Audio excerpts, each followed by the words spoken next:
Rendez-vous le 12 et le 13 juillet au Palais des Congrès à Arcachon pour le 2e congrès C'est quoi le bonheur pour vous ?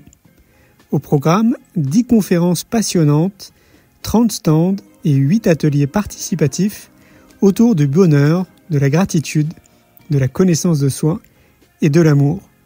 Si vous souhaitez prendre votre place, ne tardez pas, rendez-vous sur le site du congrès C'est quoi le bonheur pour vous ?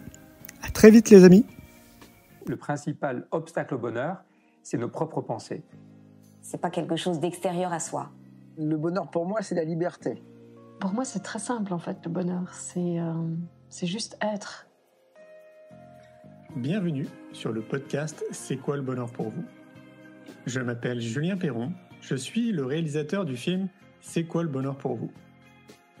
Pendant plus de 4 ans, je suis parti à travers le monde pour interviewer 1500 personnes autour de cette question fondamentale. À travers ce podcast, on parlera bien-être, développement personnel et médecine douce. Je vous souhaite un merveilleux voyage sur la route de la connaissance de soi. Hello les amis, j'espère que vous allez bien là où vous vous trouvez. Moi écoutez, ça va très bien. Depuis hier, c'était encore un live passionnant. N'oubliez pas, vous retrouvez tous les lives sur la chaîne YouTube Julien Perron, pour ceux qui auraient raté. Sinon, vous les retrouvez aussi en replay sur les pages Facebook, sur LinkedIn. Voilà, on est un petit peu partout. Aujourd'hui, on va parler avec Leonardo d'Hormez, de Freud, de biohacking, un sujet qui est passionnant. Il va nous expliquer notamment qu'il a organisé un festival là, il n'y a pas si longtemps auquel il m'avait convié, mais je n'étais pas dispo. Moi, j'étais à Bordeaux, notamment pour passer un week-end en famille. Donc voilà. Alors, je voulais vous rappeler aussi des petites actualités. Je vous rappelle qu'on est en train de préparer la 2e édition du congrès C'est quoi le bonheur pour vous, qui va avoir lieu le 12 et le 13 juillet au Palais des Congrès à Arcachon, pour la 2e fois, parce qu'on a tellement adoré ce Palais des Congrès que c'était vraiment une belle édition. On est 600 sur place, il y a 30 exposants, il y a 10 ateliers participatifs pour que vous puissiez vivre des expériences. Toutes les conférences sont justement participatives, il y en a 10, avec vraiment une programmation encore exceptionnelle cette année, donc ça va être trop bien. La billetterie est déjà ouverte, donc si vous voulez prendre vos billets, c'est très simple, vous tapez congrès, c'est quoi le bonheur pour vous, et vous allez tomber sur le site et vous pourrez prendre vos billets. C'est le 12 et le 13 juillet. Je vais vous montrer une petite vidéo justement qu'on a réalisée, c'était il y a 2 ans maintenant, la première édition, pour vous donner un peu le tempo et l'ambiance qu'il peut avoir au congrès. Et on se retrouve tout de suite après pour discuter avec Leonardo. Tout d'un coup, on rentre dans une salle où il y a beaucoup d'enthousiasme, où c'est joyeux. Je pense qu'on a tendance à se défendre de nos peurs plutôt que les accepter, leur faire de la place et les affronter. Parce qu'on a une vie trop sédentaire. Donc on est tous sur des rails, on nous dit voilà, c'est tout droit. Il faut que des gens osent faire des pas de côté. Le bonheur pour moi, c'est l'alignement. On grandit dans un environnement qui nous apprend à être d'une certaine manière pour pouvoir être aimé. Généralement, on met un masque pour correspondre à notre environnement immédiat. On va essayer de comprendre ce qui se cache derrière ce cœur et comment dans votre quotidien vous pouvez vivre plus pleinement avec un cœur plus éveillé. Comment on peut influencer sa santé, sa vitalité et son amour. Qui sommes-nous ? C'est pas évident de répondre à cette question. Je crois que le bonheur, il va au-delà de soi. Si on veut s'inscrire dans cette vie avec le plus d'épanouissement possible, ce qu'il nous faut, c'est l'amour. Comment vous vous sentez, Arcachon ? Je pense que le bonheur, il est juste là. Tout reprend du sens. C'est juste ça. Magnifique congrès. Alors, je ne sais pas si vous, de votre côté, vous prenez des douches froides ou si vous vous baignez dans le froid régulièrement. En tout cas, moi, c'est quelque chose que je fais très régulièrement depuis de nombreuses années et de manière pas régulière. En fait, je vois, en fait, c'est pas tout le temps comme ça dans l'année, mais globalement, je le fais quand même très souvent. Là, justement, je me remets à me baigner là en ce moment dans la mer parce que je trouve que c'est le bon moment pour pratiquer notamment dans l'Hormez cette idée de faire du choc chaud-froid. Mais bon, je pense que Leonardo va nous expliquer mieux que moi. Je vais le faire apparaître tout de suite. Salut Leonardo. Oui, salut Julien, merci beaucoup. Je t'en prie, bienvenue. Écoute, on va rentrer dans le vif du sujet parce que ça passe très vite, 1 heure. Je vais te laisser te présenter, tu sais, pour les gens qui ne te connaissent pas, qu'on comprenne qui tu es. Explique-nous tout. Déjà, bravo pour les congrès, les images, ça donnait envie. Ah, merci. Donc, moi-même, Leonardo Pelagotti, je suis le fondateur d'Inspire Potential, qui est mon projet, mon entreprise, et aussi de l'Académie Inspire, qui est l'Académie d'Inspire, qui est dédiée à la respiration. C'est une école de certification des coachs en respiration, justement pour suivre toutes ces personnes qui ont envie d'apprendre à mieux respirer, que ce soit pour la santé, la performance ou le bien-être mental. Voilà. Et j'organise beaucoup des stages, des retraites, des team building. Donc ça, c'est des événements plutôt orientés B2C, on pourrait dire. Donc des personnes qui viennent dans ce que moi j'organise, qui c'est des stages à thématique, dans des lieux, avec souvent un lieu naturel pour quelques jours, pour explorer l'hormèse, explorer le froid, explorer la respiration, mais aussi faire des pratiques naturelles en lien avec les mouvements, les yogas, la méditation. Et après, je m'occupe aussi des sportifs de haut niveau et des dirigeants d'entreprise. Donc, j'organise des formations coaching ou des team building ou alors les sports de haut niveau. L'année dernière, j'ai eu la chance d'être aux Jeux Olympiques pour guider des équipes. On a gagné des médailles, donc c'était très sympa. Et après, je suis aussi auteur. J'ai écrit 4 livres et conférencier. J'ai fait quelques conférences. Voilà. Après, j'ai un passé des gymnastes nationales en Italie. Je suis italien, vous entendez mon accent, et je suis ceinture noire des Kung Fu Shaolin. Et le mouvement a toujours été vraiment le cœur de mon chemin pour aller explorer dans plusieurs directions. Qu'est-ce que ça veut dire une bonne qualité de vie, que ce soit la santé, que ce soit le bonheur, que ce soit la forme physique, nos projets, nos ambitions de vie. Et aujourd'hui, je continue dans les sports et je me donne des défis en lien avec la respiration, comme courir des marathons avec un scotch sous la bouche, en respirant par le nez. Et les prochains défis, c'est un ultra trail qui s'appelle la Diagonale des Fous à l'île de la Réunion. Voilà. Waouh! Ah, tu vas faire la Diagonale des Fous, pareil, avec un scotch? Avec un scotch sous la bouche, en respiration par le nez. Après, de temps en temps, je vais l'enlever pour boire et manger parce que c'est une longue course, donc on ne peut pas la faire sans enlever le scotch sous la bouche. Mais voilà. Ok, bravo. Alors, curiosité là, qui me vient à l'esprit, parce que comme je te le disais dans nos échanges, moi aussi, j'ai fait du kung-fu, tu sais. Et donc, notamment, j'ai fait de la compétition un peu contre mon gré, parce que je n'avais pas forcément envie d'en faire, mais mon maître pensait que c'était une bonne idée. Donc, voilà. Donc, accessoirement, j'ai été champion de France en 99. Et la question, en fait, qui me vient à l'esprit, c'est comment on passe du kung-fu, parce que toi aussi, tu en as fait, tu as été ceinture noire, tu disais, à un moment donné, à t'intéresser à la respiration, à t'intéresser à l'hormèse, à t'intéresser au froid. Qu'est-ce qui s'est passé? Il y a eu des déclics, j'imagine.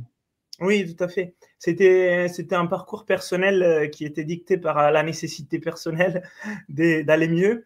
Et je n'avais pas du tout intention de me dire je passe du kung-fu au trail, à la course, à la respiration et tout ça, mais ça a été un chemin progressif qui a commencé par la découverte de la méthode Wim Hof. Donc, c'est le cœur aussi de ce que j'enseigne, je transmets. J'étais un des premiers en France à organiser des stages de la méthode Wim Hof. Et j'ai été les bras droits des Wim en personne, de l'Iceman pendant plusieurs années pour la France et l'Italie pour former des nouveaux instructeurs. Et moi, j'ai commencé avec la méthode Wim Hof dans un moment où j'étais à Paris, j'étais ingénieur et je faisais toute autre chose avec des difficultés de gestion du stress et des difficultés au niveau de ma santé, surtout liées à l'inflammation. Et j'ai découvert cette pratique du froid, cette pratique de la respiration selon cette méthode. Et je me suis senti tellement mieux après juste quelques semaines que je me suis dit, jamais dans ma vie, j'ai découvert des pratiques qui, juste en quelques semaines, m'ont autant impacté positivement. Même si j'ai fait du kung fu, j'ai fait de la gymnastique, j'avais fait d'autres pratiques intensément même. Et du coup, j'ai voulu me former moi-même. Je me suis formé, je suis devenu instructeur. Et dès là, tout un chemin de vie s'est mis en route qui a vraiment changé ma vie parce que je ne suis plus ingénieur. Je n'habite plus à Paris. J'habite dans les montagnes du Cantal. J'ai créé mon projet, mon entreprise. Je forme des coachs et voilà, je suis passé de quelqu'un qui avait des difficultés de respiration, des difficultés au niveau de la santé à être quelqu'un qui justement fait de ça sa force. Et j'ai un peu donc changé des visions aussi des choses.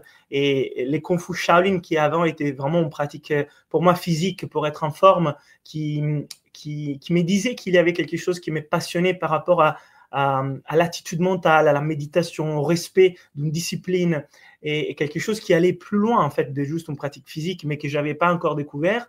M'a permis, grâce à ces nouveaux chemins, de comprendre que ce qui m'intéressait vraiment dans les mouvements et dans cette pratique-là, c'était tout ce qu'il y avait derrière.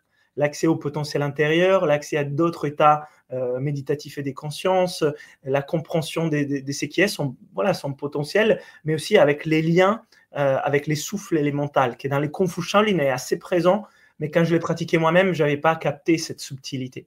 Et que c'était plus lié au Qigong et au Tai Chi, que dans les Kung Fu, c'était plutôt les corps, mais je n'avais pas compris comment utiliser l'énergie.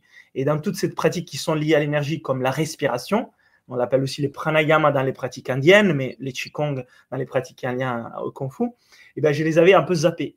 Et donc, c'est par ces pratiques-là que je me suis dédié à tout ça. Et puis, ça m'a donné tellement envie de me challenger moi-même par rapport à mon corps, parce que je suis un ancien sportif de haut niveau et je ne connaissais pas ces outils. Je me suis dit, qu'est-ce que je pourrais faire maintenant avec cet outil-là au niveau de la performance? Et c'est là où je me suis donné des défis en dehors de ma zone de confort, qui est un peu les fils rouges de ma vie, par rapport au froid et par rapport à autre chose, pour voir quel était l'impact positif de ces pratiques sur moi. Et du coup, je me suis mis à la course et à l'ultra-trail parce que j'étais nul avant à ces pratiques. J'étais vraiment handicapé par rapport à la course. J'y arrivais pas. Et donc, maintenant, je me donne des défis là-dedans parce que j'ai appris que la clé était savoir respirer. Bien sûr. Tu me diras comme la natation aussi. Enfin, je ne sais pas si c'est un domaine qui t'intéresse, la natation, mais c'est le même principe. J'aimerais bien que tu développes un peu plus l'idée de la respiration parce que c'est vrai que, alors, pour ceux qui s'y intéressent, on sait très bien que globalement, on ne nous a pas appris à respirer. Ça ne fait pas partie de, je sais pas, à l'école, par exemple, on ne nous apprend pas à respirer, nos parents ne nous apprennent pas à respirer. Sociétalement parlant, ça ne fait pas partie de ce qu'on nous apprend. Et visiblement, ça s'apprend quand même de bien respirer. Est-ce que tu pourrais développer un peu cette partie? Oui, tout à fait. Donc, c'est quelque chose c'est une fonction vitale autonome. Et donc, par ces biais, on pense déjà la faire correctement. Mais aujourd'hui, dans les mondes dans lesquels on vit, on a besoin de redécouvrir comment faire des choses de base bien. Parce qu'on s'est vraiment éloigné de notre mode de vie naturel et sain. Et on a un style de vie qui nous éloigne en créant des décompensations qui après impactent notre santé physique et mentale. Et la respiration, c'est un exemple clair. Un enfant qui naît sait respirer. Un enfant qui grandit entouré d'adultes qui ne savent pas respirer copie les schémas respiratoires des adultes. Ils sont ensuite aussi exposés à du stress, que ce soit psychologique, émotionnel, mais aussi alimentaire, chimique et aussi mécanique, électromagnétique. Et donc, il y a plusieurs formes de stress qui vont faire en sorte que ces deux choses, l'effet de copier un schéma des respirations dysfonctionnelles des adultes, parce que les adultes sont déjà dedans stressés, et en plus de recevoir ces stress, on sort pour la plupart déjà de la plus jeune enfance d'un mécanisme de respiration correct. C'est qui va développer des enfants qui ont une respiration buccale, des problèmes au niveau des dents, des caries, des problèmes au niveau de la vue, des problèmes au niveau de la posture, et déjà des plus jeunes âges, des maladies en lien avec l'inflammation dans les corps, des maladies qu'on pourrait déjà définir chroniques, plutôt que des crises éliminatoires. Ou les deux, bien sûr, pas l'un que l'autre. Et donc, avec ces points de vue-là, on se rend compte qu'effectivement, on a un besoin qui est celui de bien respirer, et en même temps, on n'a pas une éducation derrière qui nous est apportée. Déjà parce que les adultes, ils ne l'ont pas appris, donc ils ne sont pas forcément en mesure, sauf ils ont fait un schéma personnel, de pouvoir les transmettre à leurs enfants. À l'école, les enfants ne vont pas l'apprendre parce qu'il n'y a pas des cours qui sont dédiés à apprendre à bien respirer. Il y a des cours d'éducation physique. Et ça, heureusement, ça commence à intégrer des éléments autour de la respiration. J'ai un des coachs de mon académie Inspire qui est prof d'EPS et qui enseigne dans ses cours aussi aux enfants à respirer avec des résultats magnifiques, avec des belles idées derrière, de créer des jeux pour les enfants pour apprendre à respirer. Mais voilà, c'est rare. Pour l'instant, c'est des choses... C'est des petites bulles. Et ensuite, on ne l'apprend pas au collège, on ne l'apprend pas à l'université, on ne l'apprend pas sous les postes du travail. Et là encore, par contre, il y a des belles initiatives qui commencent à être prises par les entreprises. Ils se rendent compte que les salariés sont stressés, malades et qu'ils ont besoin de soutien. Et donc là, voilà, il y a des personnes comme moi et mes coachs qui interviennent en entreprise pour donner des clés autour de la respiration, notamment en lien avec la gestion du stress, parce que dans l'environnement du travail, ça se fait facilement ces liens. Et donc, oui, c'est une fonction qu'on a besoin de la remettre en place par rapport à notre style de vie. En même temps, on ne l'a pas appris, donc on se retrouve un peu en difficulté jusqu'au jour où on trouve quelqu'un qui nous dit « venez, je vous apprends à respirer ». Moi, ce qui m'est arrivé, c'est que quelqu'un m'a dit « tu ne sais pas respirer, tu t'apprends à respirer ». Je leur ai dit « non, merci ». Parce que franchement, je n'y croyais pas. Déjà, je n'y croyais pas parce que j'étais sportif de haut niveau, j'étais jeune. Finalement, même si j'avais des problèmes de stress et d'inflammation, je me disais ça va plutôt bien par rapport à d'autres gens. Et de l'autre côté, je me disais la respiration, c'est quelque chose de pas essentiel. Je l'ai fait déjà. Pourquoi je devrais prendre du temps? Et bon, je m'ai trompé fortement, mais je n'étais pas en mesure de m'en rendre compte. J'ai fait passer encore quelques années avant de finalement m'y mettre grâce au fait que j'ai découvert des techniques de respiration qui changeaient mon état de conscience, mon état mental, mon état de bien-être, et je me sentais bien derrière, tout de suite.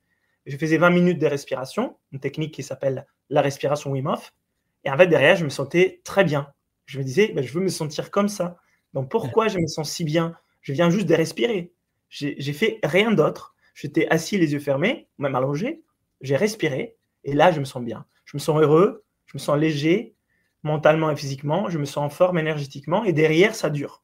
Donc, comment est-il possible? Finalement, de juste inspirer, expirer. Et c'est là où je me suis intéressé à la respiration. Je me suis rendu compte qu'il n'y avait pas uniquement des techniques, mais il y avait des méthodes. Il n'y avait pas que des méthodes, il y avait des principes. Et j'ai commencé à creuser il y a maintenant 8 ans.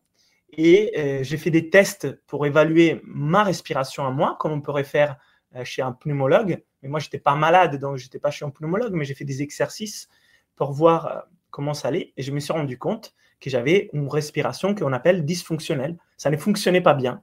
Et pourtant, j'avais 25 ans, 26 ans. J'étais jeune, ça allait, j'étais sportif, je faisais du sport tous les jours, avec aussi un passé des gymnastes de haut niveau. Je me suis dit, comment est-il possible? Et derrière, j'ai compris. Depuis la plus jeune enfance, je respirais par la bouche, les jours et la nuit. J'avais développé donc une physiologie aussi de la posture de visage qui n'était pas bonne. J'avais des caries-aux-dents quand j'étais jeune. J'avais des excès inflammatoires qui étaient liés au fait que cette respiration buccale inflammait mes bronches, donc souvent des problèmes au niveau de la respiration. J'étais allergique. La tendance était asthmatique. Donc, il y avait en fait tout un passé qui expliquait pourquoi ma respiration n'était pas bonne. Et sauf que je n'avais pas pris conscience de ça en 26 ans de ma vie, même s'il y avait des symptômes derrière qui étaient bien visibles. L'allergie, la tendance à l'asthme, l'inflammation, des problèmes de récupération, etc. Et donc, quand je me suis intéressé à la respiration et je me suis rendu compte que ça n'allait pas, j'ai mis en place des exercices de rééducation respiratoire. Comme quelqu'un qui n'est pas en forme physique, il les voit, il les sent, il est lourd, il ne se sent pas en forme et il a peut-être du surpoids. Il va faire un programme de remise en forme, mais physique. Et ça existe aussi respiratoire, cardio-respiratoire, ça existe aussi alimentaire, ça existe aussi au niveau mental. Quelqu'un qui ne va pas bien mentalement, il peut s'y faire. Voilà. Donc, ça existe sur plusieurs sphères de notre vie. Et moi, c'est comme ça que je me suis intéressé au monde de la respiration et que j'ai appris que finalement, on peut rééduquer sa respiration, on peut bien respirer, même si on vient avec une respiration qui n'est pas optimale, et en quelques semaines. Et ça m'a à nouveau surpris, parce que dans les mondes du sport et du corps, pour rééduquer son corps, ça ne suffit pas quelques semaines, généralement. On parle de quelques mois, si on va rapidement, ou alors de quelques années, si on va un peu moins rapidement. Mais dans le monde de la respiration, on parle de quelques semaines ou de quelques mois, en fonction de notre engagement. Et donc, c'est une très bonne nouvelle, qui est cette fonction-là qui est tellement vitale pour nous, et on pourra en parler si ça vous intéresse, est rééducable et assez rapidement si on sait quoi faire. Si on sait quoi faire. Voilà. Donc, c'est important aussi de garder en tête l'élément, il faut savoir quoi faire, parce que comme dans l'exercice physique, si on ne sait pas faire les bons exercices, on ne va pas forcément avancer vite. Voilà. Si quelqu'un veut se remettre en forme, Julien, il va faire que des pompes, il ne va pas forcément y arriver très bien, parce qu'on sait très bien que faire que des pompes, ce n'est pas une remise en forme physique. Et c'est pareil dans le monde de la respiration. Si on veut rééduquer notre respiration, mais on fait uniquement, par exemple, la cohérence cardiaque, on ne va pas y arriver. On a besoin de mettre en place tout un panel d'exercices. Alors, ce n'est pas 100 exercices, c'est peut-être 5 ou 10, mais c'est quand même pas 1. Okay. Voilà, pour te donner un peu la vision.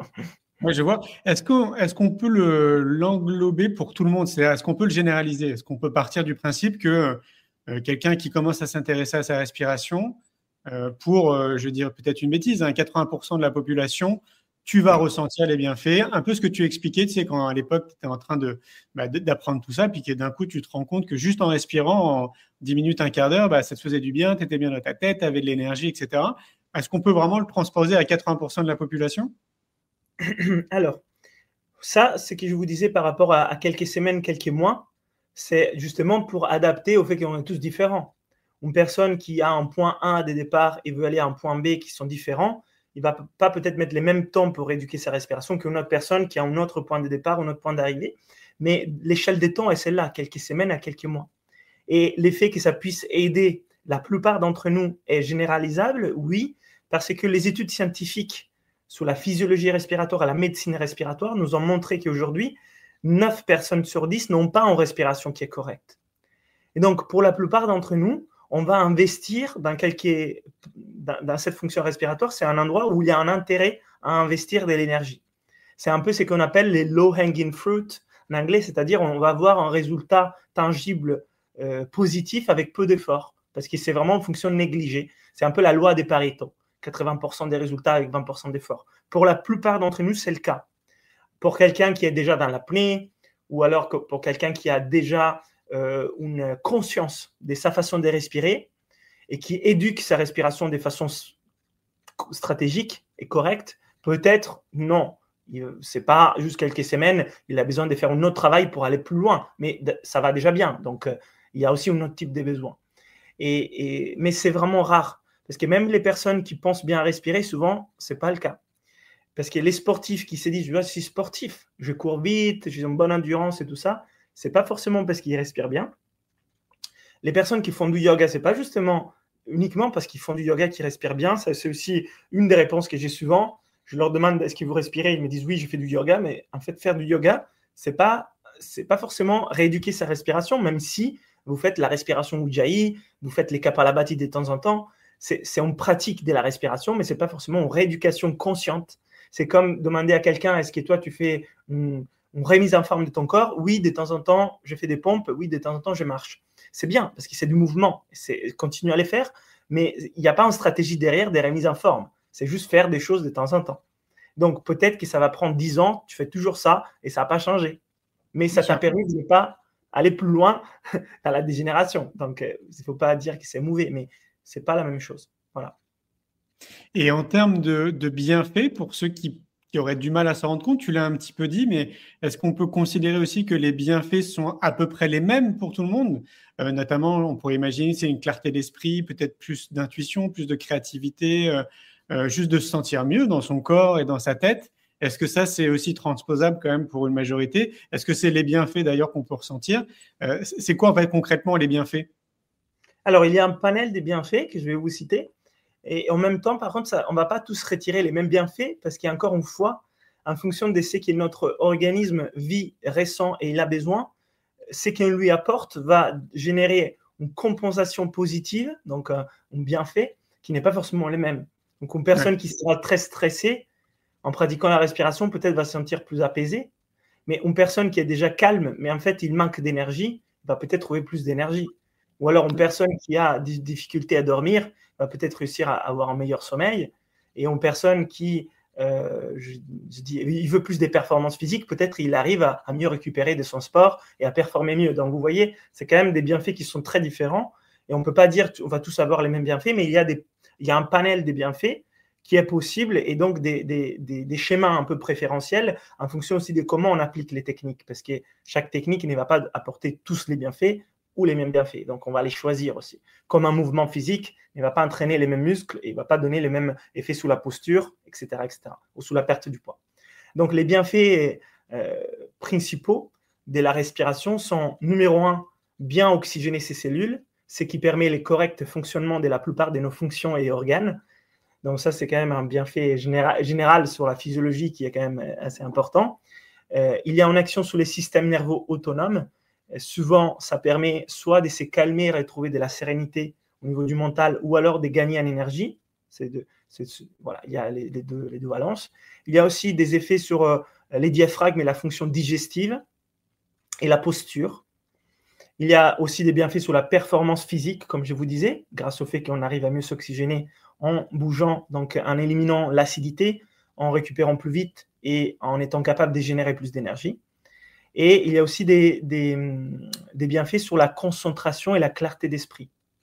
Donc, être capable de mieux raisonner, réfléchir, se concentrer sur une durée, grâce au fait que notre respiration est réglée.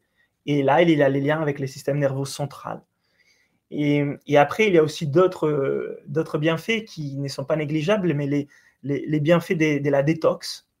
Parce qu'on peut utiliser la respiration comme un émonctoire, c'est-à-dire nos poumons peuvent nous permettre aussi de non seulement prendre, mais aussi éliminer. et ça peut permettre aussi de faire une détox. Et donc, on sait que la respiration peut apporter aussi des éléments, des nettoyages physiques, physiologiques, mais aussi mentaux par rapport aux émotions et la gestion des émotions. Et donc, c'est comme ça que j'ai aussi structuré les travaux dans l'Académie Inspire. J'ai structuré les techniques des respirations en fonction des bienfaits qu'ils pourraient apporter, donc des objectifs qui sont recherchés, et aussi en fonction des routines qu'on pourrait pratiquer. Comme ça, on se rend compte de combien de temps on peut dédier à quelque chose et quel objectif on pourrait atteindre. Et donc, on sait que peut-être en travaillant ces 15 minutes, cette technique, on peut avoir ces bienfaits qui est espéré, mais en travaillant 10 minutes une autre technique, c'est autre chose, et en travaillant 20 minutes encore une autre chose, ça sert à autre chose. Et finalement, donc après, on a des programmes qui nous permettent de faire des routines, des exercices en fonction de notre objectif. On le personnalise. Donc, c'est ça, dans l'Académie Inspire, il y a 6 schémas pour donner un peu en direction, pour ne pas se perdre dans quelque chose qui reste simple mais non banal, c'est-à-dire comme dans les mouvements. Oui, les mouvements est simple, mais finalement, il y a tellement de mouvements différents à faire. Quel est le juste pour moi? Combien je dois en faire par rapport à mon objectif? Et si mon objectif, c'est d'escalader, de faire l'ultra-trail de la Diagonale des Fous, je ne vais pas faire les mêmes mouvements que si mon objectif, c'est de retrouver une bonne posture pour ne pas avoir mal au dos. C'est pas du tout... Pourtant, on parle toujours des mouvements. Mais on peut être vraiment perdu si on pense que c'est un peu la même chose. Et dans la respiration, c'est la même chose. Si quelqu'un a un objectif de mieux dormir, il ne va pas du tout faire les mêmes choses si son objectif, c'est d'être plus performant dans son sport. Voilà, j'ai fait un exemple dans ce sens. Et donc, j'ai envie de dire, pour monsieur et madame tout le monde, parce que moi, je me mets dans l'enveloppe de quelqu'un de sportif, mais on a bien conscience quand même que tout le monde n'est pas sportif. Et donc, pour monsieur et madame tout le monde qui n'auraient pas ce tempérament à être sportif, c'est quoi leur intérêt à l'heure d'aujourd'hui de se dire, OK, il a raison quand même, Leonardo, ce serait peut-être bien que je m'intéresse à ma respiration. En quoi ça va l'aider? Alors, j'ai peut-être des éléments de réponse, peut-être dans le cadre du travail, justement, dans le monde de l'entreprise, peut-être que ça va leur permettre d'être moins stressés. Tu vois, une application, j'ai envie de dire, pour monsieur et madame tout le monde. Oui, alors les premiers, c'est vraiment être capable de bien s'oxygéner. Et souvent, c'est pas aussi donné que ce qu'on pense. Si nous ne respirons pas correctement, peut-être il y a des déficits au niveau de l'oxygénation qui nous empêchent d'avoir des bonnes fonctions physiologiques au niveau de nos organes, et ça se manifeste avec des compensations, des symptômes, des troubles digestifs, des déficits de la concentration, des manques d'énergie, un dérèglement du système immunitaire, etc. Donc vraiment au niveau de la santé, la fonction respiratoire, c'est la base. C'est qu'on ne peut pas être en bonne santé si on ne respire pas correctement. Déjà, ça, c'est vraiment la base. Donc ça, c'est pour tout le monde, qu'on soit sportif, pas sportif, grand, performant ou pas. On ne peut pas être en bonne santé sans bien respirer. Ça suffit de penser en termes de chiffres que la fonction respiratoire est très exigeante parce qu'en 3 minutes sans respirer, notre organisme ne peut pas continuer à vivre. Donc, c'est énorme. L'alimentation, qu'on sait tous, elle est importante. On sait aujourd'hui qu'on peut survivre plusieurs semaines sans s'alimenter. Là, je parle des 3 minutes. Donc déjà, vous voyez, c'est une fonction quand même exigeante. Dans une journée, on respire 25 000 fois en moyenne. Voilà, c'est de valeur moyen aussi les 3 minutes. Hein. Peut-être que c'est 4, peut-être que c'est 2, mais c'est l'ordre des grandeurs, c'est celui-là. On respire environ 25 000 fois dans une journée. Quand on sait que manger, c'est important, on mange 3 fois. Donc là aussi, l'exigence n'est pas la même. Et en termes de quantité, on a besoin d'environ 15 kg d'air pour un adulte moyen par jour. Qui pour l'alimentation, on parle de quelques kilos, 1, 2. Si on y met l'eau, voilà, un peu plus. Donc là, vous voyez que déjà, en fonction du corps, la respiration, c'est une alimentation qui passe en avant tout. Et c'est pour ça que je vous dis, on ne peut pas être en bonne santé sans bien respirer. On pourrait se dire, moi, je fais du sport, je mange bien, j'ai fait d'autres pratiques pour être en bonne santé. Oui, mais si tu ne sais pas fondamentalement bien respirer, ce n'est pas possible. Et ça, vous pouvez juste essayer de vous mettre en apnée et bien manger, bien faire du sport et bien méditer. Ça ne va pas durer plus que 3 minutes. Et donc ça, c'est l'exagération, bien sûr, mais donc ça indique qu'il y a un impact. Donc ça, c'est les premiers éléments. Les deuxièmes éléments sur lesquels tout le monde aujourd'hui a vraiment besoin d'aide, c'est la gestion du stress. Et la respiration, c'est notre réglage principal sous les systèmes nerveux autonomes pour la gestion du stress au niveau du système nerveux sympathique ou parasympathique et ses branches. Et ça nous permet vraiment de dérégler, de régler c'est quelque chose qui est déréglé et donc de faire une action d'activation ou de repos de façon la plus directe et rapide. Il n'y a pratiquement rien d'autre des volontaires que nous pouvons faire sur notre corps mais sur nous-mêmes pour régler notre état interne si vite. Calmer les rythmes cardiaques, activer la digestion, baisser la pression artérielle, régler la glycémie. Tout ça, on ne peut pas décider de les faire mentalement, mais on peut les faire en changeant notre façon de respirer. Et donc, notre état aussi de calme, de détente, de gestion du stress est déterminé par notre façon de respirer. On le sait depuis des millénaires dans le yoga. Il y a même des phrases qui disaient si une personne, si un yogi n'a pas un souffle, une respiration qui est réglée, il ne peut pas avoir un mental qui est réglé, il ne peut pas avoir des fonctions de santé qui sont réglées, donc ça ne se tient pas. Donc, il y a vraiment ces besoins de pouvoir utiliser la fonction respiratoire pour trouver ces calmes mental et aussi physiologique, physique. Ça, je dirais, c'est un peu les éléments principaux pour tout le monde, la gestion du stress et la santé. Après, voilà, l'énergie aussi est quelque chose qui intéresse pas mal de gens aujourd'hui parce qu'on peut être quand même en bonne santé et être quand même calme, mais si on n'a pas d'énergie, ça ne va pas aller très loin. Parce qu'on a envie de rien faire, on n'est pas forcément heureux, on n'a pas envie nos projets ne vont pas aller de l'avant parce que nous n'avons pas l'énergie pour les alimenter. Et finalement, qu'est-ce qu'on vit sans énergie, en fait? Il manque un peu un moteur intérieur. Et il faut vraiment comprendre que la production d'énergie dans notre corps, que ce soit physiologique ou vraiment, si on parle des énergies plus dans un sens aussi yogique, si vous voulez, la base, c'est toujours le souffle et la respiration. Et sans respirer, on ne peut pas produire de l'énergie. On peut beaucoup manger, mais si on ne respire pas, il n'y aura pas l'énergie.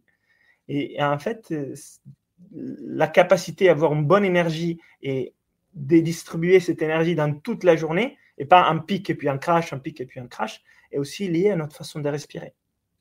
Ça veut dire que tout à chacun, on doit rester attentif à notre respiration quotidiennement dans notre vie de tous les jours, à partir du moment où on en est conscient, bien évidemment, parce que quand on dort, on n'a pas conscience qu'on respire.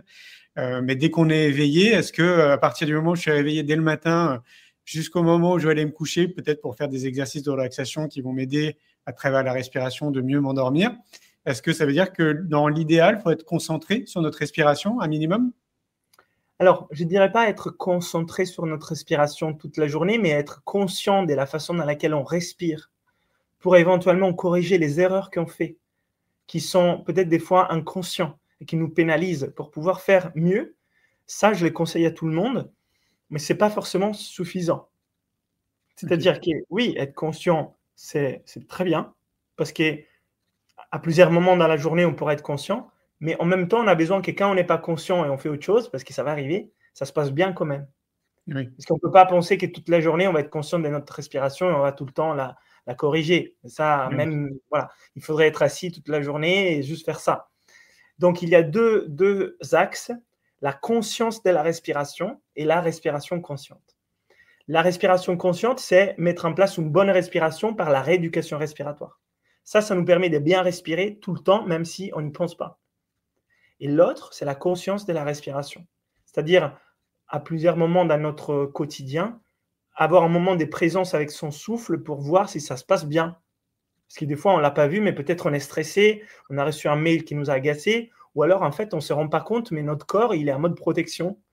Et alors, en ces moments-là, le diaphragme remonte, il est crispé, je me sens compressé, je n'arrive pas à prendre ces souffles, cette place. Et donc, ces moments de conscience peuvent me dire, ok, je me détends au niveau des épaules, j'ai ralenti mes respirations, je me sens tout de suite mieux. Voilà, donc les deux choses vont de pair. C'est pas évident, je trouve, dans notre vie de tous les jours, justement, alors déjà de poser cette conscience qu'on est en train d'évoquer sur la respiration, parce que de ce que je peux observer autour de moi le premier, il y a des moments, je pense, que je dois être en apnée, dans la journée, et puis il y a sûrement des moments où j'ai pas cette conscience-là que je suis en train de respirer. Là, je vois bien, par exemple, en discutant avec toi, que je suis très concentré sur ma respiration, tu vois. Et donc, ce que je me dis, c'est à partir de quel moment un individu lambda, et moi je m'inclus dedans, on peut considérer que je respire mal. C'est quoi l'indicateur, en fait, qui va me dire, écoute, là, en fait, Julien, ok, tu es sportif, c'est bien, tu fais des trucs, mais en fait, tu respires mal. Alors, il y a des tests, ça se mesure, vraiment de façon quantitative et qualitative. Il y a des tests qu'on peut faire à la maison chez soi. pour voir en fait quel est notre niveau respiratoire entre 0 et 10, entre 0 et 100% en pourcentage. Est-ce que je suis à 40%? Donc ça ne va pas très bien, non? Est-ce que je suis à 60? C'est à peine suffisant. Est-ce que je suis à 80? Ça va bien. Et il y a des tests, des exercices. Moi, j'en ai développé 12 dans l'Académie Inspire. Vous les trouvez dans mes livres que j'ai écrits, mais aussi dans mes formations des respirations en ligne sur mon site. Et en 15 minutes, allez, vous pouvez avoir un état de votre respiration chez vous à la maison sans outils. Okay. Sans outils. Pour savoir où vous en êtes de votre respiration. Et après, si vous avez envie d'aller plus loin, vous pouvez faire aussi des tests chez les pneumologues et les cardiologues pour aller plus loin, des tests cardio-respiratoires à l'effort, la spirométrie, pour avoir aussi des données médicales.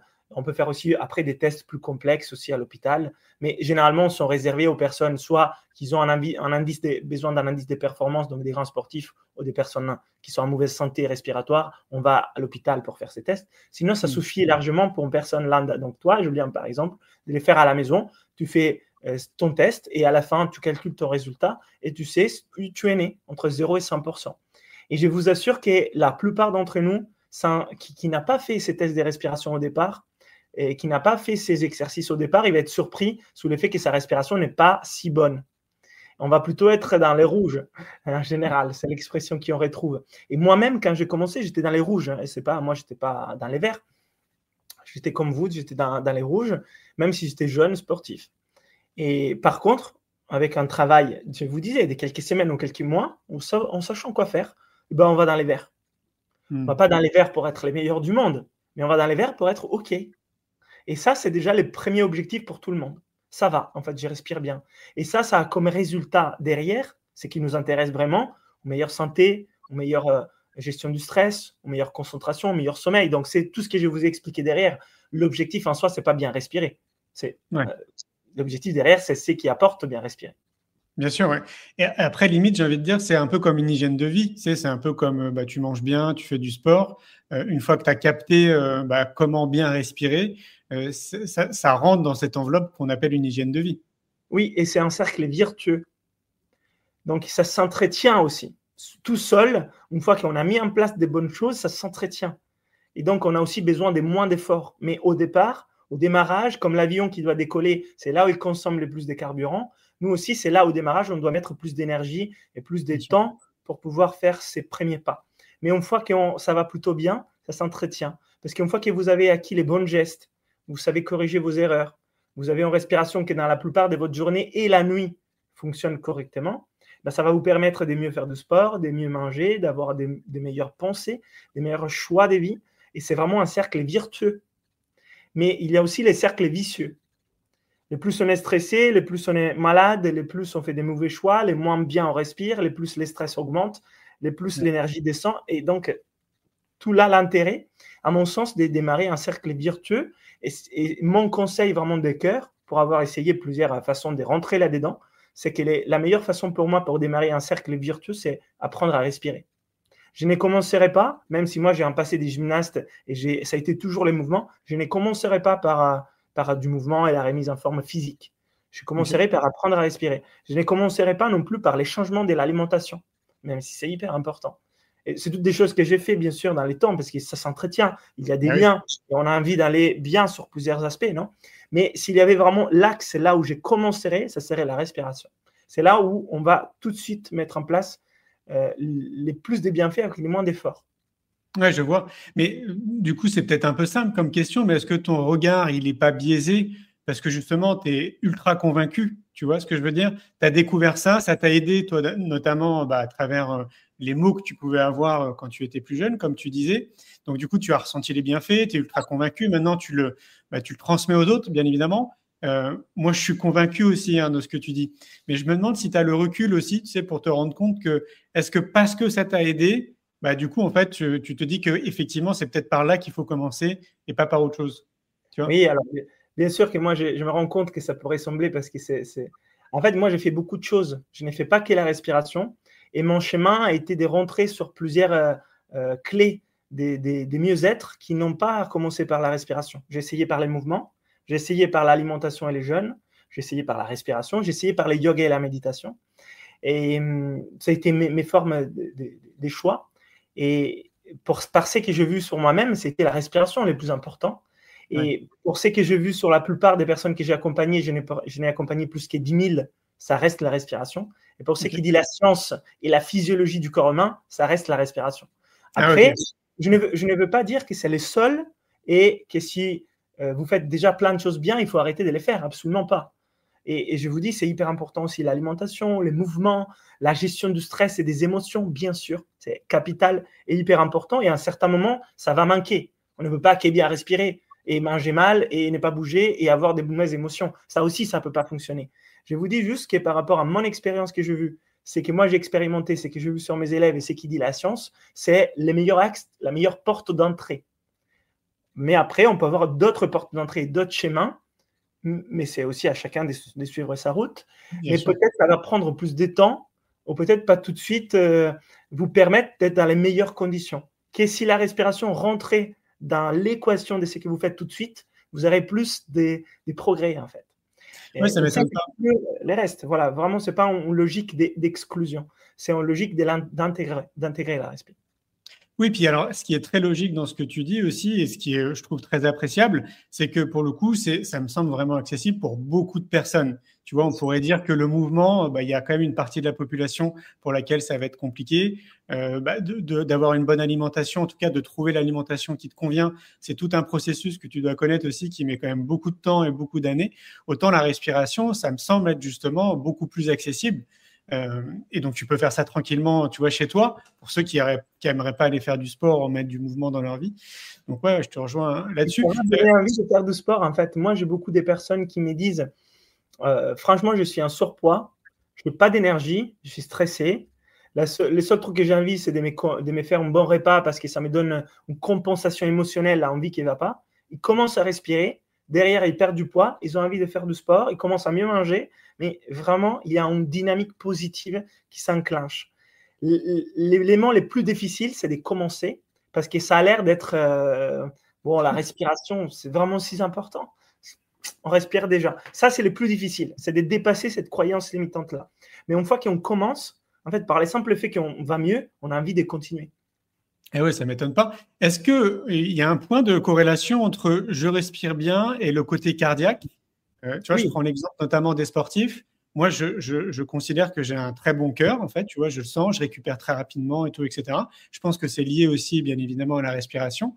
Mais par exemple, dans les exercices que tu proposes, est-ce qu'on voit vraiment la corrélation entre je respire mieux, donc du coup, mon rythme cardiaque aussi est plus adapté, tu vois? Est-ce que c'est lié, j'imagine? Ah bah, c'est totalement lié. Ça suffit de faire des tests. Ça s'appelle la variabilité de la fréquence cardiaque et l'arythmie sinusale respiratoire. C'est les mécanismes physiologiques qui lient respiration et cœur. Donc, ça existe, c'est étudié et c'est bien connu. Et ça suffit de faire un test. Vous allez voir que si vous accélérez votre respiration, votre rythme cardiaque accélère. Et si vous décélérez votre respiration, il décélère. Si vous faites des pauses, c'est ce qu'on appelle des apnées. Dans un premier temps, les rythmes cardiaques baissent. Dans la fin de l'apnée, il accélère. Et c'est tout la base du lien entre les cœurs, les systèmes nerveux autonomes et la respiration, surtout son rythme, mais pas que. Il y a aussi d'autres variables importantes qui font en sorte que la santé du cœur est intimement liée à votre façon de respirer. Toutes les personnes qui ont des problèmes de pression, d'arythmie ou des cœurs qui s'emballent, ils arrivent à régler ça par la respiration de façon étonnante. Et ça, c'est beau parce que finalement, derrière à tout ça, il y a aussi comment on se sent. On sait très bien que si on sent les cœurs qui fait comme ça, qu'il a des arythmies, on ne se sent pas très bien. Et dès qu'on commence à faire des exercices, alors les plus connus aujourd'hui, ça s'appelle la cohérence cardiaque.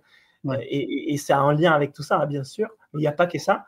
Dès qu'on commence à faire des exercices de ce type, on voit que ça décélère, ça calme, ça s'apaise, ça recentre, ça me sent bien en fait. Je me sens bien grâce au fait que j'ai fait ça. Et donc là, c'est que je vous disais, justement, ce n'est pas uniquement de faire une technique pour aller mieux, mais que cela soit la base de notre façon de respirer. Bien sûr. Ça veut dire qu'il faut considérer que quelqu'un qui reprend en main sa respiration et qui se considère pour pas quelqu'un de sportif, par exemple, ça lui permettrait peut-être de se lancer un peu plus dans du sport? Clairement, et aussi finalement de mieux perdre du poids en faisant du sport. Parce que si on ne sait pas respirer, même en faisant du sport, c'est difficile de régler son poids.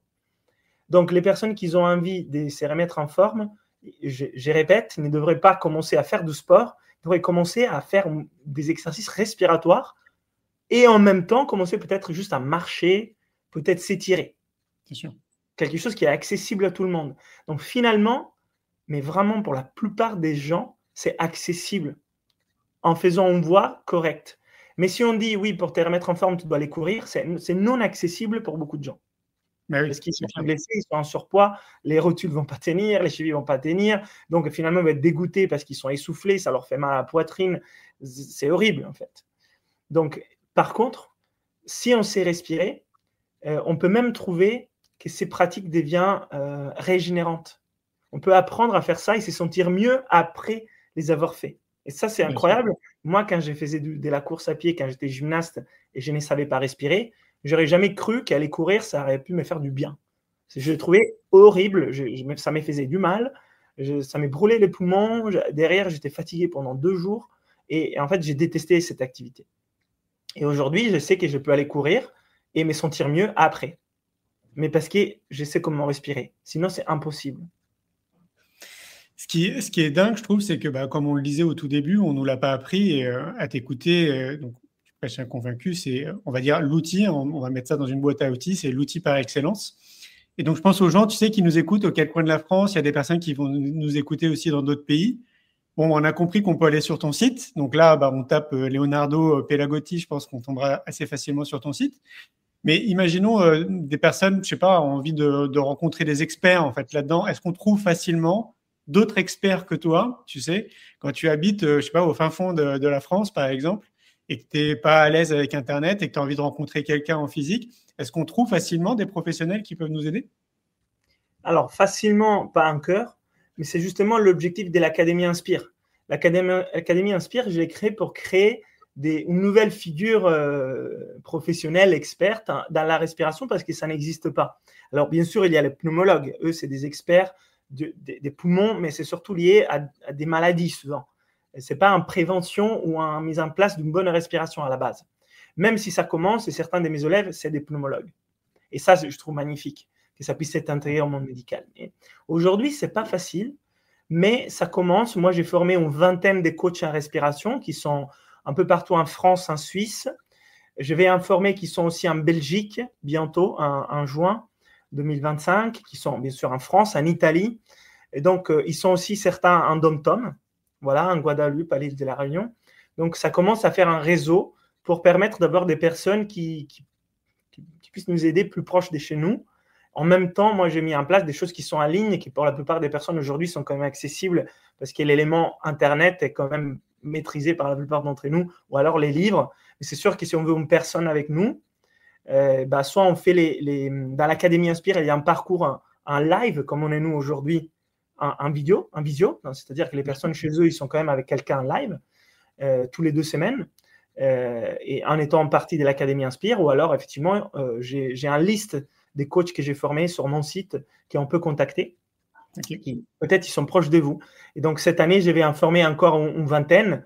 Et voilà, donc comme ça, on aura plus de personnes. Et en même temps, je sais qu'il y a d'autres initiatives, d'autres personnes qui aiment la respiration pour eux aussi former des personnes. Et je sais qu'il y a beaucoup des kinés, des ostéopathes, dans les mondes médical et paramédical qui commencent à s'activer pour eux aussi avoir des connaissances dans le monde de la respiration. Et aussi, pour ne pas oublier, il faut que je le dise quand même, je forme aussi des coachs en respiration dans une technique qui s'appelle l'Oxygen Advantage et Buteiko. Okay. Ce sont des personnes qui s'intéressent à la respiration et sans avoir un background médical ou paramédical, ils ont déjà des outils pour commencer à aider d'autres personnes par le monde de la respiration sans forcément être déjà un coach en respiration. Donc, ça leur permet déjà de transmettre en parallèle de ce qu'ils font. Et des fois, c'est des coachs sportifs, voilà, des fois, c'est des ostéos, des kinés, des fois, c'est des profs à l'école, etc. Justement, on a une personne qui est René Marie qui nous dit: est-ce qu'un ostéo peut nous aider à bien respirer? Alors, il peut sûrement vous aider. Les ostéos connaissent la fonction respiratoire, les diaphragmes, les poumons et tout ça, par manipulation. Des fois, ils connaissent même des exercices de respiration qu'ils peuvent vous donner. Ils peuvent vous en parler. Je connais des ostéos qui sont sensibles. Mais après, de mettre en place des exercices et un programme de respiration à la maison, pas tous les ostéos font ça. Ou ils sont capables de les faire.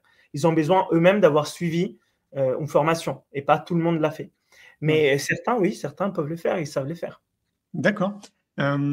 Donc, une fois de plus, si on veut trouver tes informations, on tape Leonardo Pelagotti, j'imagine, c'est le plus simple. Ou Inspire, tout simplement, peut-être? Ou Inspire, Académie Inspire, Leonardo Pelagotti. Vraiment, je suis présent comme toi, Julien, sur toutes les plateformes, tous les réseaux, Internet, YouTube. Voilà. Donc, je pense que vous allez me trouver facilement. Très bien. Donc, tu organises un festival, c'est annuel, c'est tous les ans, tous les 2 ans? Alors, j'organise 2 événements. Okay. Et un, c'est le Festival du Froid, qui a lieu tous les ans, début janvier, pour l'instant dans les Cantal. Et donc, c'était la semaine dernière. Mais en fait, j'organise aussi un sommet des respirations en ligne pour la Journée mondiale de la respiration. En honneur de la Journée mondiale de la respiration qui est le 11 avril, j'organise un sommet des respirations où il y a des experts qui interviennent, il y a des conférences, il y a des ateliers. Et c'est une fois par an, et c'est en ligne, ça va être les 11 avril 2025.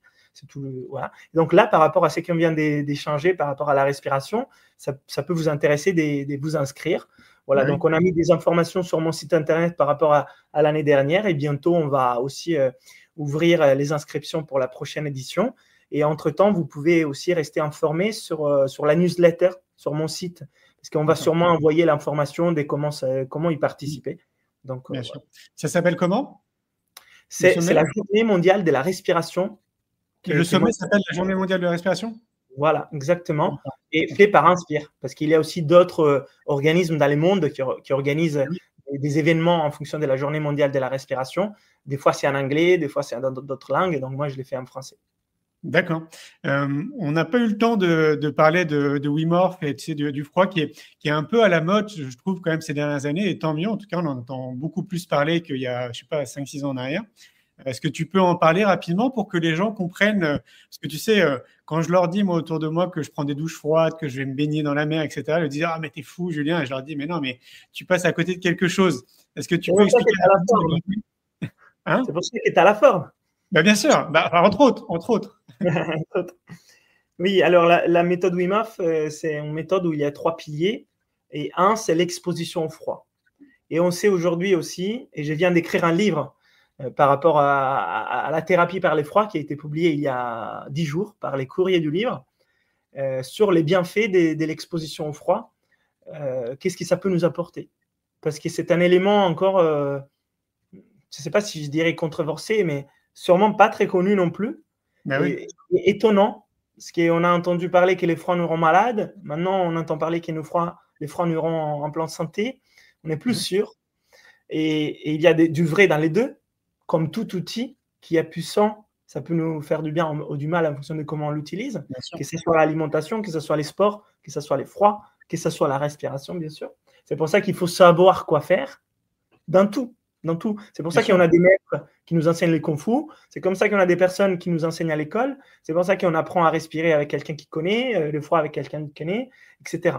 Donc, les froids, c'est un élément de la méthode Wim Hof, mais la méthode Wim Hof, c'est une méthodologie qui a d'autres piliers aussi. Les travails sur les mentales et les travails sur la respiration, notamment. Et ça a vraiment tout un tas de vertus intéressantes. Et c'est scientifiquement, aujourd'hui, étudié et connu. Et moi, j'ai un partenariat avec les CNRS. Donc, voilà, on ne parle pas d'un petit organisme qui fait de la recherche, mais c'est les CNRS qui a un partenariat avec moi pour étudier les bienfaits du froid sur les personnes qui viennent dans mes stages et qui, entre autres, pratiquent les froids, mais pas que. Aussi la respiration et tout un tas d'autres choses. Et on sait par rapport aux études qui sont sorties qu'il y a des bienfaits physiologiques, on sait qu'il y a des bienfaits sur la santé aussi psychologique et mentale. Et finalement, c'est hyper accessible en France. Parce qu'en France, il y a la mer, l'océan, l'hiver, c'est froid. On a des lacs, des rivières, il y a un réseau hydrique qui est assez développé parce qu'il y a l'eau, et l'hiver, c'est froid. Il y a des saisons en France, et l'automne, l'hiver et le printemps, on a accès au froid. Et donc, finalement, c'est hyper simple, en faisant des douches froides ou en étant en nature, de s'exposer au froid et d'en retirer ses bienfaits. Et on a de la chance parce qu'il y a des pays où il fait très chaud, on n'a pas ça. Il y a d'autres choses, bien sûr, mais on ne pourrait pas utiliser les bienfaits du froid.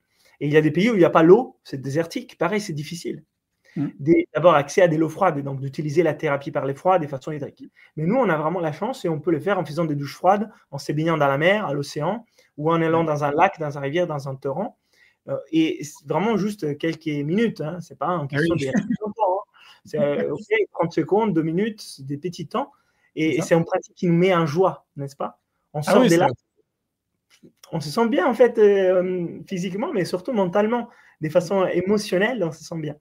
Et donc, c'est quelque chose que moi, j'enseigne énormément dans mes stages. Et j'ai écrit aussi un livre, finalement, pour en parler, parce que je veux que les grands publics s'intéressent. Oui. C'est encore quelque chose de niche. Justement, attends, je le mets. Est-ce que tu l'as envoyé? Hop, il est là.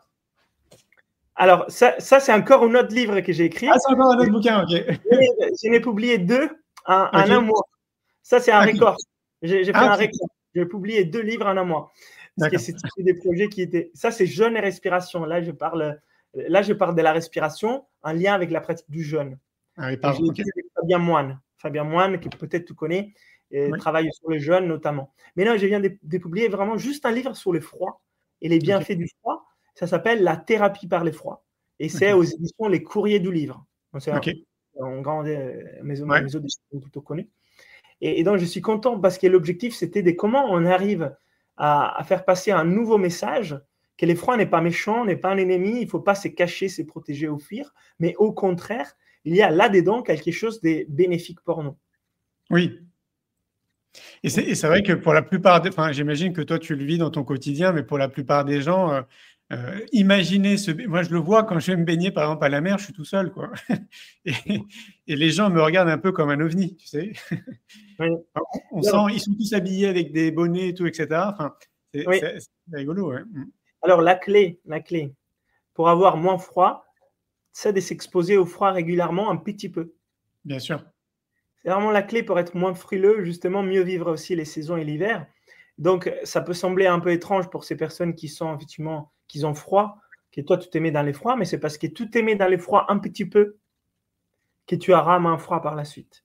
Parce que quand on expose les corps au froid, il apprend à chauffer. Et quand on expose les corps au chaud, il apprend à refroidir. Et cette sensation, quand le corps se réchauffe, tu sais, quand tu sors justement de… J'adore cette sensation. Je trouve que c'est là justement où… comme tu disais, je sais pas, tu te sens heureux, je sais pas, il se passe quelque chose qui est vraiment très sympa. On a une question de Christine Londige qui nous dit est-il possible d'améliorer sa respiration à n'importe quel âge? Je dois aller faire le Mont Kalash en 2026 et je souhaite me préparer. Ah oui, déjà c'est un bon projet, bravo, un bon défi. Et oui, clairement, à tout âge. Okay. Des enfants jusqu'aux personnes plus âgées. Moi, justement, j'amène des groupes au sommet du Mont Rose, entre la Suisse et l'Italie, c'est 4660. Donc, c'est pratiquement comme les Monts Blancs. Pas une grosse différence. Des personnes qui n'ont jamais fait d'alpinisme, qui ne savent pas forcément bien respirer, j'arrive à les monter avec des guides jusqu'au sommet du Mont Rose avec une bonne respiration et sans les mal des montagnes, sans acclimatation préalable. Wow, okay. Pour quelqu'un qui veut faire des projets au niveau de l'alpinisme, la respiration est vraiment… on ne peut pas l'oublier. Donc oui, pour le Mont Kailash, qui est plus haut que les Monts Roses, bien sûr. Okay. Oui, ça peut sûrement t'aider. Tu l'as vu, ce gars? Alors, j'ai perdu son nom. Il y a un mec qui est connu, qui est monté donc plusieurs fois au Mont Blanc, en caleçon et pieds nus. Oui, j'ai vu. Alors, je ne sais plus son prénom. Wim Hof l'a fait aussi. Ok. Et après, il y a aussi un grand trailer qui maintenant commence à faire ça et qui s'est mis… Voilà, il est vraiment… Il est exceptionnel pour monter et descendre des montagnes et il a fait beaucoup de sommets et des fois il s'est mis aussi en caleçon au sommet du Mont Blanc après l'avoir juste escaladé en basket, en courant. Ah d'accord. Voilà. Non, parce que lui, j'ai perdu son nom, c'est dommage. Parce il est connu, on va dire aussi, parce qu'il y va à pieds nus et en caleçon. Pieds nus. Très challengeant. Merci beaucoup Leonardo, ça passe très vite, tu vois, on arrive bientôt à 1 heure. Et tu sais, Julien, je voulais ajouter une chose tout à l'heure quand tu disais je ne sais pas qu'est-ce qui se passe quand je me sens bien en dehors de l'eau, que ça réchauffe. Et je pense comme quoi tu travailles sous le bonheur. Et bien en fait, ce qui se passe, c'est qu'il y a un cocktail des hormones du bonheur qui est produit. Donc là, voilà, par rapport à ta quête du bonheur, les froids en fait sûrement partie. Oui, on produit des molécules chimiques qui sont ces fameuses molécules du bonheur que tu ressens aussi d'ailleurs quand tu fais du sport. C'est les mêmes molécules, tout à fait. Mais là, en fait, ce qui est, je trouve génial, c'est que, comme tu le dis, quand l'eau elle est froide, la dernière fois, elle était à 12 degrés, donc moi, je trouve que c'est quand même un peu froid. Tu restes pas longtemps, tu vois, c'est quand même un aller-retour. Et rien que cet aller-retour fait du bien, justement. Exactement. Encore un grand merci, Leonardo, merci beaucoup. Je rappellerai, je mettrai tous les liens pour que les gens trouvent tes sites internet, tes bouquins, etc. Bonne continuation, j'espère qu'on se verra un jour physiquement. Oui, pareil. Ouais, échanger un peu plus sur nos projets. Ouais, carrément, avec joie. Bonne route à toi, bon chemin, et puis à tout bientôt. À tout bientôt, merci, au revoir. Ciao. Et voilà, les amis, c'était Leonardo. J'espère que vous avez passé un bon moment avec nous. Une fois de plus, toujours passionnant de discuter avec des gens qui sont passionnés et qui vivent vraiment les choses. Là, on n'est plus du tout sur du discours, mais c'est des gens qui, notamment dans le domaine sportif et de la respiration, c'est des gens qui vivent réellement les choses et donc qui sont à même de les transmettre. Voilà, Leonardo, pour moi, il fait partie des pointures dans le domaine, donc n'hésitez pas, vous trouverez facilement son site internet et ses bouquins. Je vous rappelle que le 12 et le 13 juillet, on se retrouve au Palais des Congrès à Arcachon pour le 2e congrès. C'est quoi le bonheur pour vous? Si vous voulez venir, la billetterie est en ligne. Vous tapez congrès, c'est quoi le bonheur pour vous dans un moteur de recherche et vous tomberez sur le site. Je vais vous montrer la petite vidéo qui va bien, qu'on a réalisée il y a 2 ans, puisque la première édition, c'était en 2023. Ça va vous montrer un peu l'énergie du congrès. Et je vous dis à tout bientôt. Prenez soin de vous et à bientôt. Ciao. Un grand merci pour votre écoute. J'espère que vous avez passé un bon moment avec nous. Pour prolonger l'expérience C'est quoi le bonheur pour vous et continuer votre cheminement sur la connaissance de soi, je vous invite vivement à lire mon livre C'est quoi le bonheur pour vous, que vous trouverez dans toutes les librairies. Jouez et amusez-vous avec le jeu de cartes entre amis, avec des inconnus, dans le monde de l'entreprise, à l'école. Regardez le film C'est quoi le bonheur pour vous. Et surtout, prenez soin de vous. Je vous souhaite un merveilleux voyage vers vous-même.